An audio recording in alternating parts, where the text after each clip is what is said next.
اللہ نے اپنے نیک بندوں کو منتخب کیا تاکہ وہ اس زمین پر امن، سلامتی اور محبت پیدا کر سکیں۔ یاد رکھنا، قرآن اللہ کی کتاب ہے اور اس کتاب کا ہر ایک حرف سچا ہے۔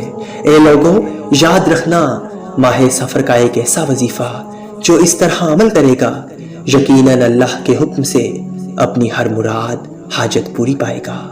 یاد رکھنا، سفر کے مہینے میں نماز عصر کے بعد 3 مرتبہ اللہ کے رسول پر اور اس کی آل پر درود بھیجنا، اور 41 مرتبہ سورہ نشرح کی تلاوت کرو، اور سورہ نشرح کے بعد 3 مرتبہ درود پاک پڑھ کر ہاتھوں کو اللہ کی بارگاہ میں اٹھا کر دعا مانگو۔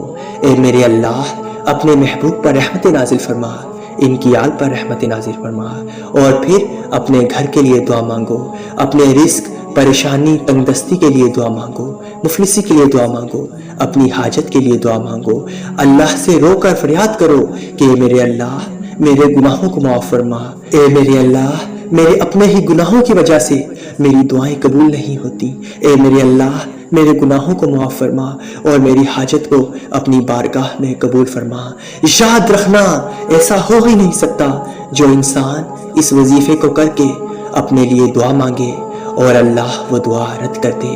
یاد رکھنا، وظیفہ اس وقت تک کامیاب نہیں ہوتا جب تک انسان نماز کی پابندی نہیں کرتا۔ اگر چاہتے ہو کہ اللہ تمہاری دعاؤں کو قبول فرمائے، تمہاری ہر حاجتوں کو اپنی بارگاہ میں قبول فرمائے، تو اسے چاہیے کہ وہ گناہوں سے اپنے آپ کو دور رکھے اور نماز کا پابند ہو۔ اور یاد رکھنا، یقین کامل کامیابی ہے۔ یقین کامل کامیابی ہے۔